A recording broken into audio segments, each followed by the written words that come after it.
Hello YouTube! It is Toy Adventures here again with another figure review. You guys are probably wondering why the camera's brought back so far. Well, you're not because you clicked on the title. Guys, today we have an extra special review. This is our first Monsterarts. I just had to review this one because this is a pretty special acquisition for me at least, and I know a lot of you guys would love to take a look at this. Today, we are taking a look at the SH Monsterarts special color version of Biollante or however you pronounce it. I call it Biollante. So yeah, this is the special color version released by SH Monsterarts or Bandai to Machinations. The original one was released all the way back, I think, sometime around 2013, maybe 2012. And it's been out of print since then. So getting this thing, you need a lot of money to get the original one. It's going for around $1,000 on eBay. So not gonna pay that much money as much as I adore Biollante. So when I heard that they were doing a special color version, and I saw it, which is basically hardly different from the original, it's more of an excuse to, you know, here's the Biollante at retail price again. Here's your chance to get it again. That's how I saw it, and so I jumped on it immediately. And yeah, so I'm super happy to have this here. I'm really happy to take it out of the box. Right now, we just have it in the shipper because, yeah, I couldn't wait to get this started. So let's go ahead and remove this box.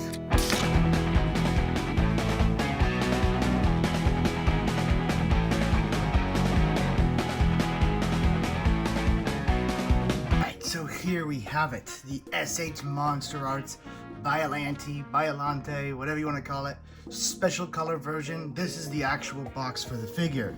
A beautiful looking box with a nice, I think it's, I can't remember the word for it, but the Biollante on the front here is actually a different material from the rest of the box.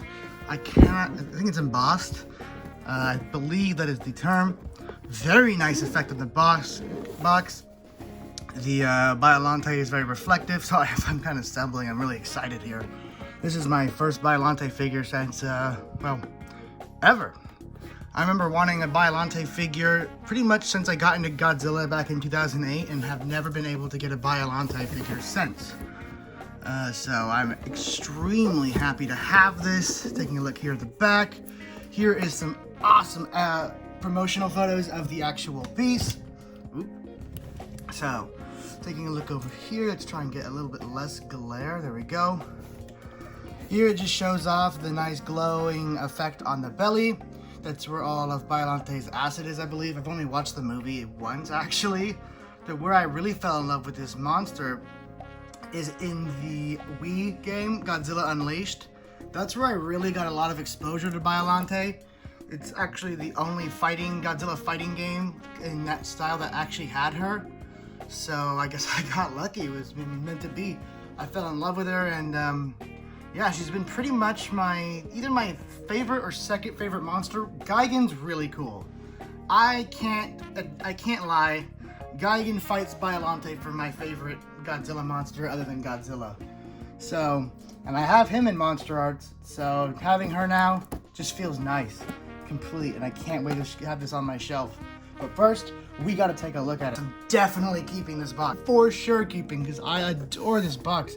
It's so nice. I think I might like this more than the original one. It's just, I just love the colors on it. So, taking a look back here, just some more great promotional shots of the figure. These sculptors are wicked talented. I can't believe how much detail they can fit into an articulated piece. It is amazing. I've been amazed and so impressed with this line ever since I discovered it back in, I think, 2013. Yeah, this is top-notch stuff.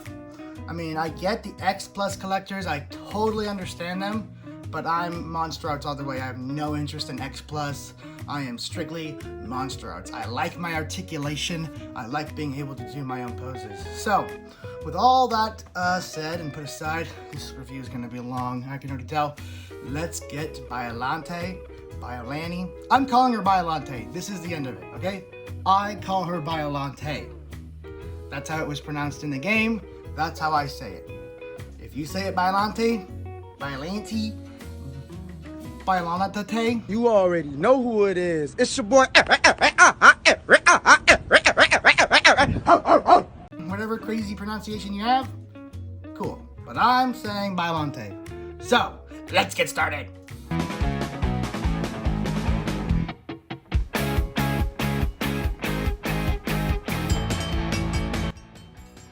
Oh boy. You know what? Let me just do some quick magic and get this immediately assembled. Bam! And here we finally have her assembled and out of the box. So, out of the box, as you can see, she came with all her tentacles removed. Let me just warn you who are getting this in advance. This back one right here really took some effort. And the spines on it, because this is usually where you're pushing in to push the joint into its spot. And this is not a problem unique to this figure. This is kind of a Monsterarts problem in general, is that the ball pegs kind of are loose. It's excusable because these really aren't toys. These are collectibles for adults. So, I mean, as long as you're not playing with them, you're fine. But I would not advise getting this to play with. I mean, you can if your parents are willing to get you this. It's a really cool toy, but it's also extremely fragile. So you really don't want to be being rough with this at all. Like I said, it is not necessarily a toy.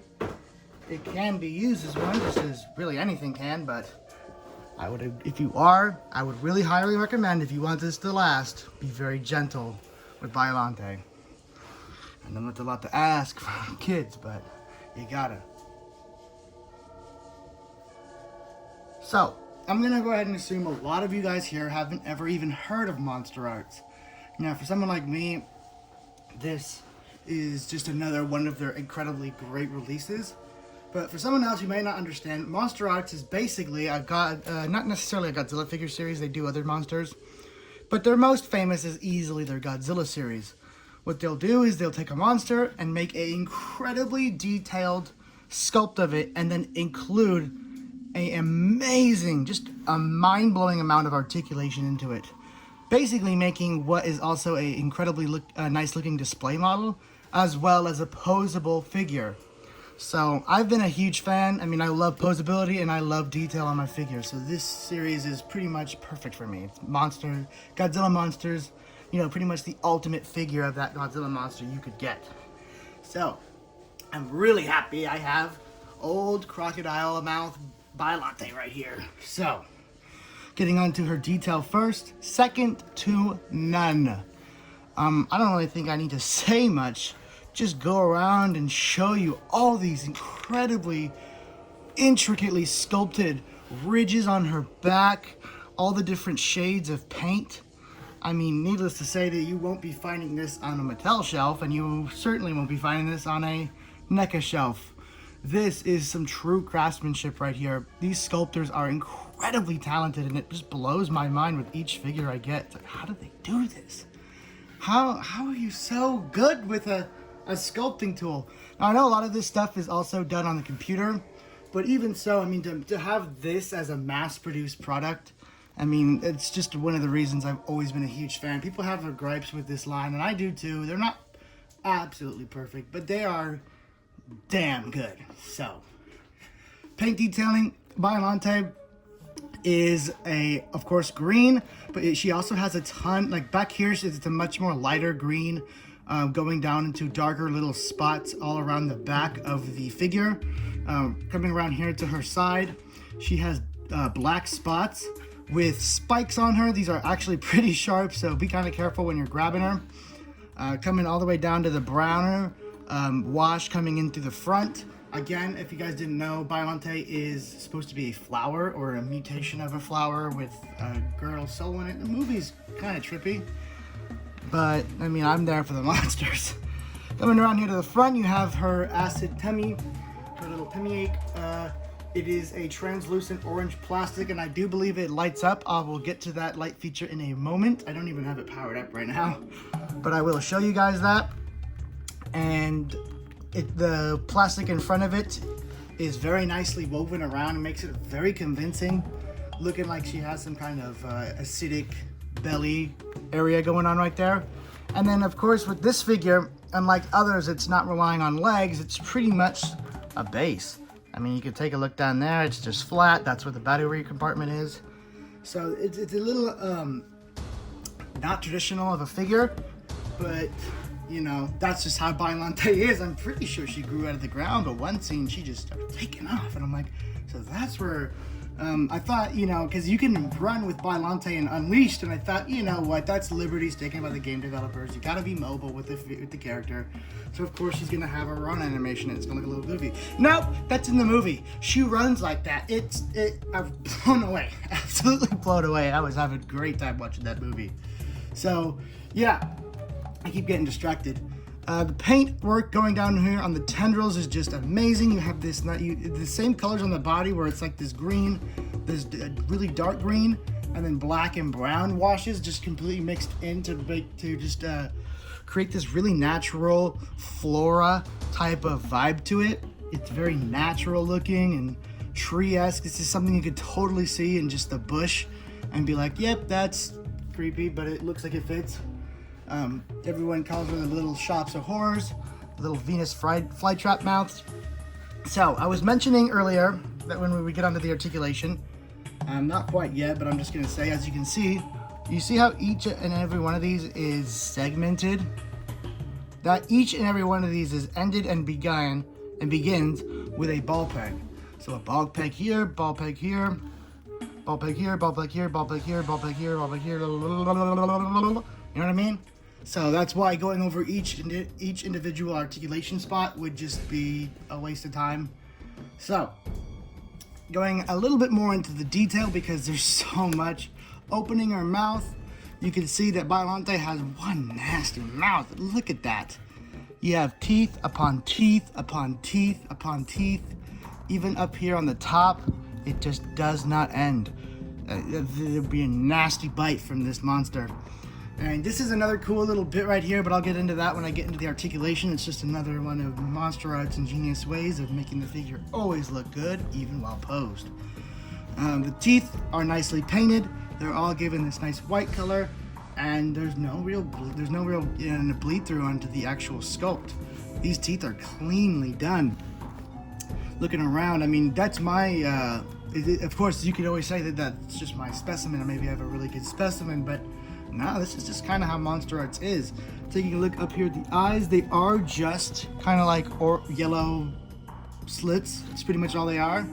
There's no real detailing going on in the eyes themselves, but that's fine. That's all they were in the movie. Taking a look here at the top of the head. What I like about this, and this is where the special color variant comes in, is this brownish color that you see all over the figure. The original one didn't have this. I'm not sure what this is supposed to replicate. I don't really care.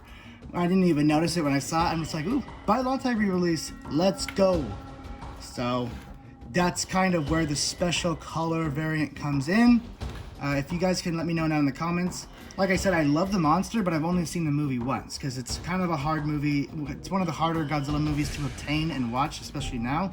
But I did manage to get it, and now that I have it, I own it now, I can watch it plenty more times and understand it a bit more. But if you guys do have some explanations of what this is supposed to be, my more Godzilla savvy fans, go ahead and let me know down in the comments. And then you look at the top of the head, it's just like dirt detail, I guess. I guess this is after a battle. Like, that's kind of on a tangent again. But that's what I was gonna ask, is if you guys know why there's like dirt kind of detailing. Taking a look at the top of the head right here. It's just like subtle detailing in between the different plates and scales all across the head. You can just see a brown. Maybe this is a post-battle Biollante. Let's just open up her mouth. I'm being very gentle, as you always should be with your new Monsterarts and even NECA figures, especially NECA. They're very fragile. The joints are still stiff, so you guys want to be very careful when moving her around. Once you move her around a little bit more and you break her in, movement and posing will be far easier. Just letting you guys get a close-up look. I mean, I don't even need to speak. I don't even need to speak. Do I? Just take a look around here. You see all that detail, how wonderfully they mesh the paint around. just looks absolutely natural. Something of flora and fauna. I mean, just look at that angle. This thing looks so wicked, so gnarly. I mean, those are the two words that best describe Biollante, in my opinion, is wicked and gnarly. She just looks mean and evil. Just so cool. I'm such a big fan. So, that's pretty much all I can really do now for detailing. I mean, what more can I say? It's Monsterarts. It's top of the line. Other than X Plus, I cannot imagine how much an X Plus Biollante would cost, because if you guys don't know, it's just big. But you'll see that once I start doing comparisons. But let's get on to articulation, and I have a long segment ahead of me. All right, so now let's go over Biollante's incredible, vast array of articulation points, starting simple with up on the head. We're starting up here. The jaw is of course hinged. Getting it open about as far as I will be comfortable getting it open to. Is about that far. That's a really nice ability to open its mouth. I'll go ahead and show you guys a side view so you can get a better idea of how wide it is. I mean, it could be much wider, and it might be able to, but I'm not gonna force it right now. So this might be like a out of the box how's a Biollante review more than a long range what is this figure capable of type of review. So the bed is also in a ball peg. All of these segments, there's 1, 2, 3, 4, 5, and I believe that's the last segment. So there's 5 segments here in the head that are all ball pegged and segmented.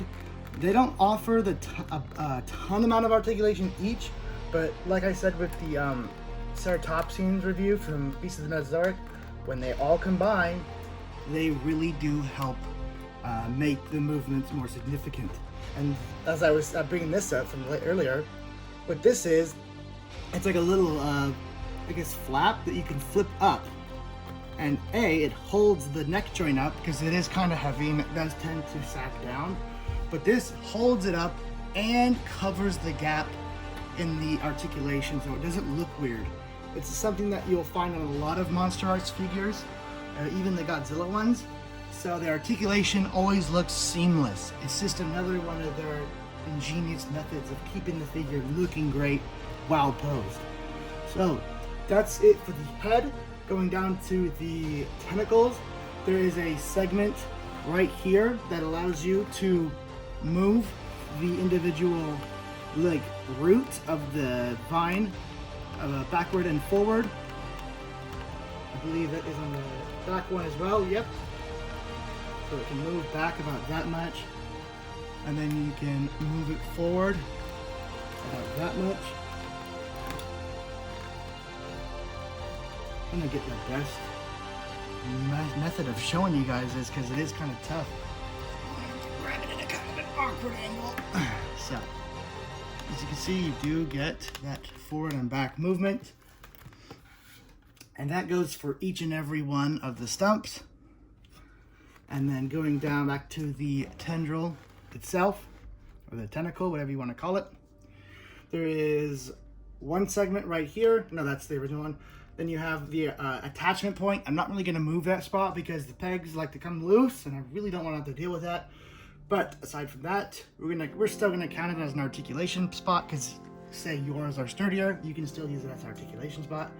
So you got 1, 2, 3, 4, 5, 6, 7, 8, 9, 10, 11, 12, 13 segments in the front tentacle.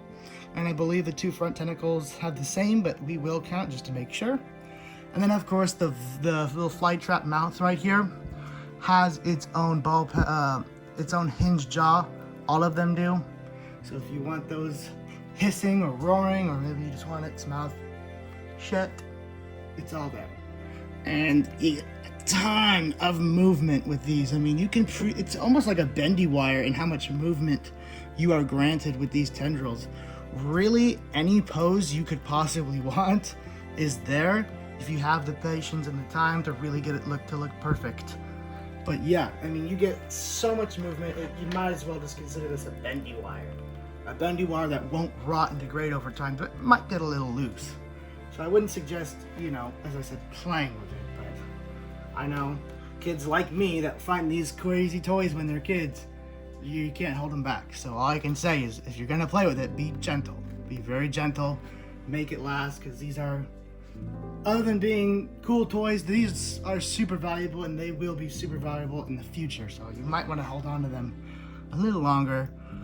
Taking a look back at the back tendril, you have 1, 2, 3, 4, 5, 6, 7, 8, 9, 10, 11, 12, 13, 14 segments in the back, along with the hinge on the mouth. And we're taking a look over here at the right side. It's funny, okay, so I have to show you guys because this threw me off when I was building it. Here are the instructions. They're all in Japanese, so you can imagine how successful I was reading through it. But I could use the pictures. And it says L2 right here, but that's, at least for my side, that's the left side. I mean, that's the right side. If we're holding the figure as it's shown in the picture, which is like this, that's the right side. So that kind of threw me off at first. I was trying to attach the wrong tentacle to the wrong side. This is the right side, this is the left side. They pop in, they fit in, it's just a matter of actually making sure that the ball peg gets in the slot and not you're just stuffing it in the spot. You want to make sure the ball peg gets in the slot so the tentacle stays on sturdy. So, pretty much, that's the articulation for this figure. Each vine is completely segmented and the neck is segmented. You don't really get anything in the body. And I could maybe ask for a segment right here, but that would interrupt the belly, and I don't know how they would pull that off with the stomach. So I'm gonna completely forgive them. It's a very understandable reason why it's not there. And yeah, so pretty much the perfect Biollante figure in my opinion. Now, it does have, of course, a light up stomach. It goes orange and it goes red, and I'll go ahead and show you guys the effectiveness of that right now. When you first get it, you actually don't need to put batteries in it. There's just a pull tab. I've already removed it, and then there's a switch right here. So we're going to turn off these two lights so you guys can see a really nice the effect fully. Ooh, spooky. Okay, so here is the red belly effect. I think that looks really cool, especially for like low light pictures. And it kind of bleeds up into the neck bit a bit. I love how it does that. And then we'll do, on the other side, is the orange. This is the more traditional Biollante look. This is how Biollante should look, with this orange glowing belly. So, that was me showing off the lights. Even with them on here, the subtle glow just adds another layer of detail to this figure that I just adore. So now it's time to get on to size comparisons. Now, of course, I'm not going to compare it to Mattel humans. I'm not going to compare it to a T-Rex. I'm not going to compare it to Marauders, okay? This is not a dinosaur. This is a kaiju. If you wanted to know how big they were, okay, T-Rex may be that big. You know, I'm going to compare it to other kaiju figures. Starting us off with a figure that I know a lot of people do have. They're so dusty.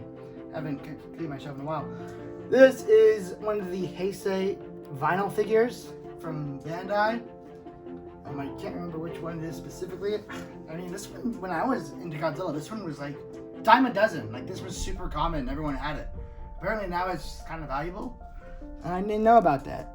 I love it. I think it's a great classic little vinyl figure. Well, I just wanted to compare that because I figured a lot of Godzilla fans have that. Maybe not everyone has Monsterarts, but a lot of people have this one. Now, let's get into Monsterart. Here she is with the Monsterarts Godzilla King of the Monsters 2019 figure. Of course, legendary figure. The legendary Godzilla would be a bit taller because legendary Godzilla is huge. So I don't know how well these two scale in. I don't exactly have the Godzilla from this specific movie. And like I said, I don't think I even said this, but I just say like I said a lot.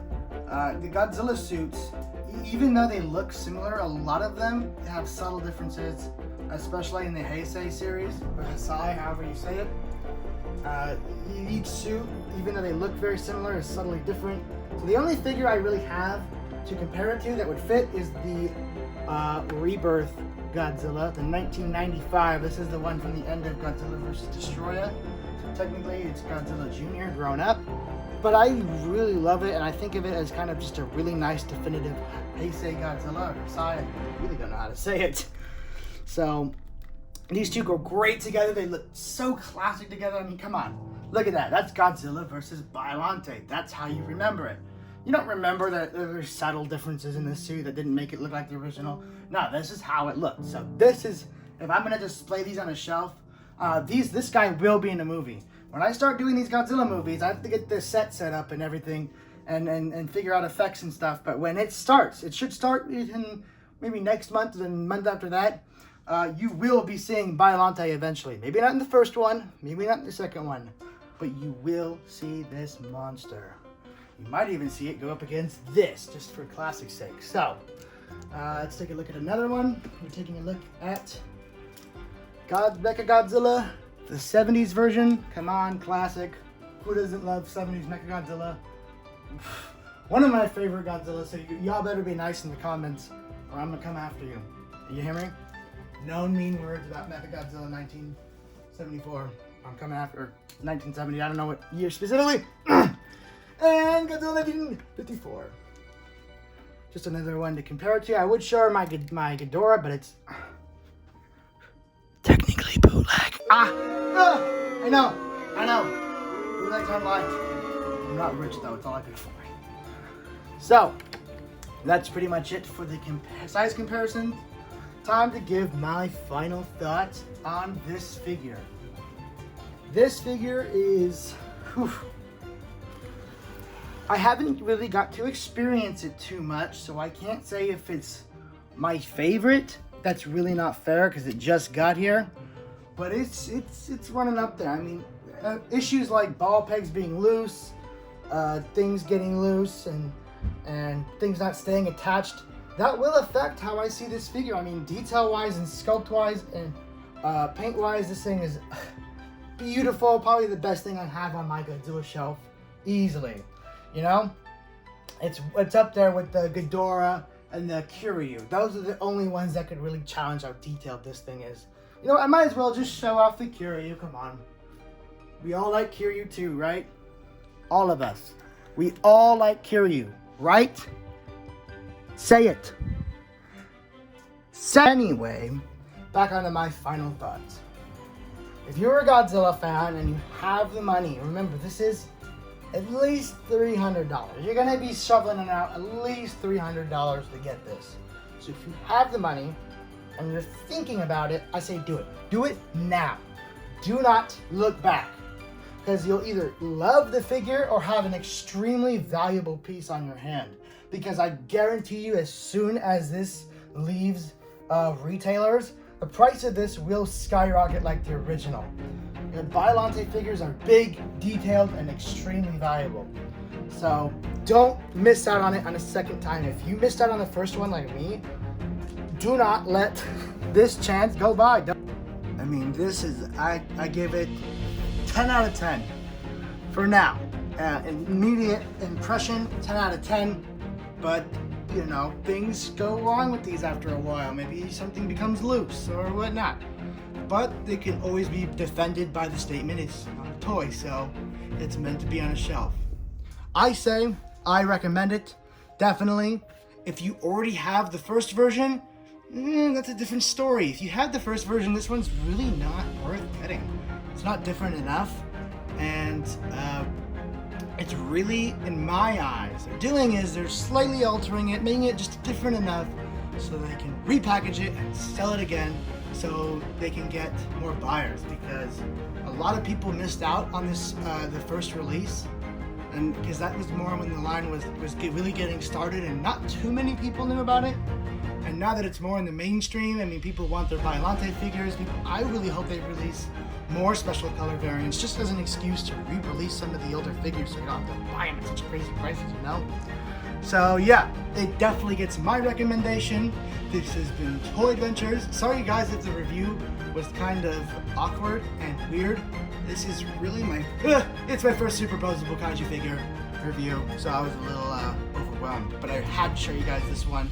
It's super cool, super important to me. And yeah, I figured you guys might want to take a look at this brand new release. This amazing action figure, just how cool it looks. And yeah, this has been Toy Adventures, signing out.